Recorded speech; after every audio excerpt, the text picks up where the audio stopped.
سلام دوستان عزیزم، امیدوارم که حالتون خوب باشه. امروز اومدیم با یه ویدیو خیلی جدید. امیدوارم که خوشتون بیاد.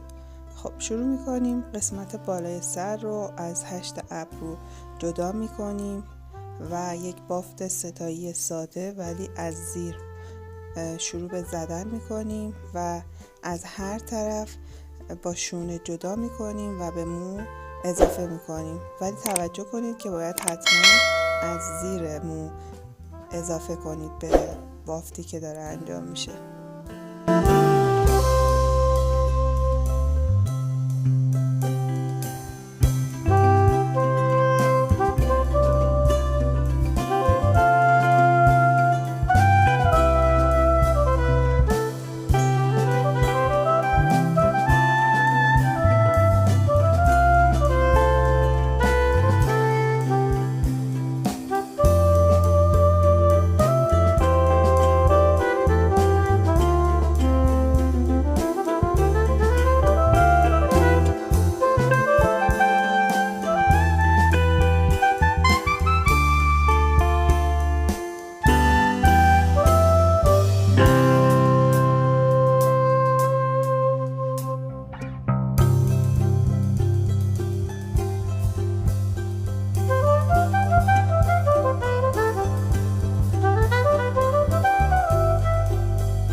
هر لایه‌ای رو که برداشتید، اگر دیدید که روی اون موی خورد داره، حتما از ضد وز استفاده کنید و حتما بعد از ضد وز روش رو شونه کشی کنید تا موی شما مرتب و تمیز باشه.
بعد از اینکه مو رو بافتید، از کناره های باف شروع کنید اون رو به سمت بیرون بکشید تا یک نمای زیبا و جالب تری رو داشته باشه و از شونه چنگالی حتما استفاده کنید تا بتونید راحت تر کار رو انجام بدید و انتهای مو رو با یک گیره منقاری حتما فیکس کنید تا اینکه شما بتونید راحت تر این کناره ها رو بیرون بکشید.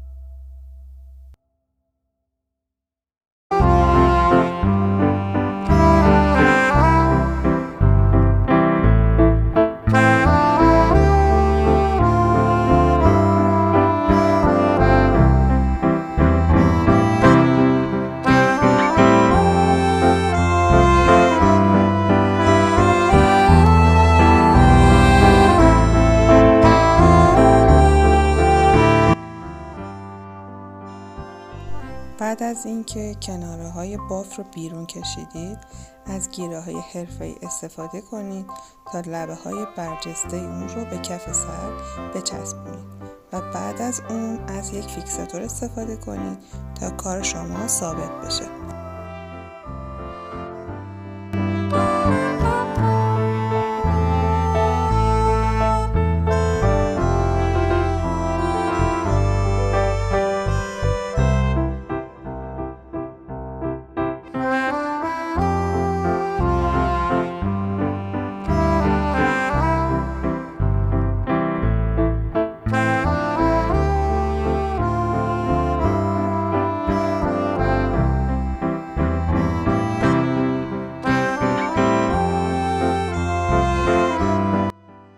در انتهای بافت حتما از گیره های کلاسیک استفاده کنید که پایه بافت رو محکم نگه داره و هنگام شینیون زدن از هم باز نشه بافتتون.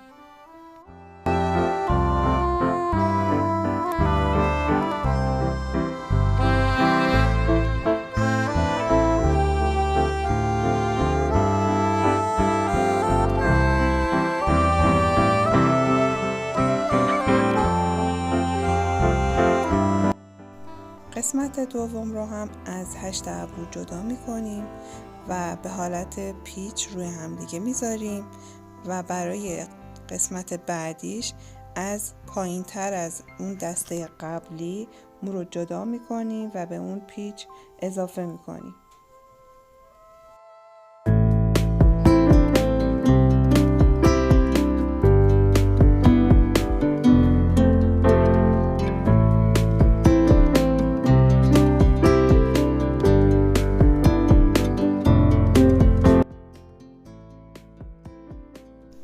بعد از اینکه پیچیدن مو رو تموم کردیم از بالای هر پیچ مو رو به سمت بیرون میکشیم و با گیره حرفه‌ای فیکس میکنیم و از یک فیکساتور قوی استفاده میکنیم.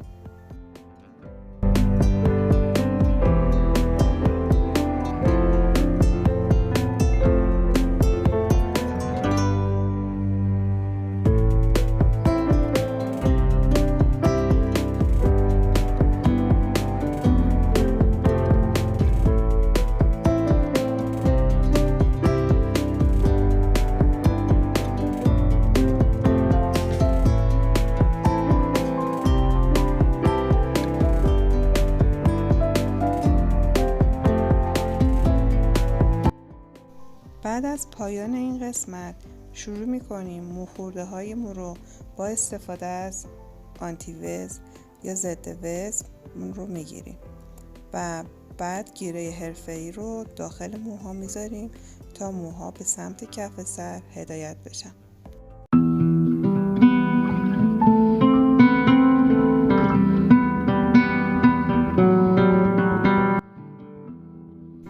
قسمت سوم رو هم به صورت تنابی روی هم میپیچیم، از بغل لایه ها رو روی هم میذاریم و در آخر کناره های مو رو به سمت بالا میکشیم و از گیره های حرفه‌ای استفاده میکنیم.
لاین مو رو به حالت طنابی دور هم میپیچیم و بعد گردش میکنیم زیر مو و قسمت هایی که قرار فیکسشون کنیم رو با گیره حرفه‌ای فیکس میکنیم و بعد اضافه اون رو زیر مو یا بالای مو پنهان میکنیم.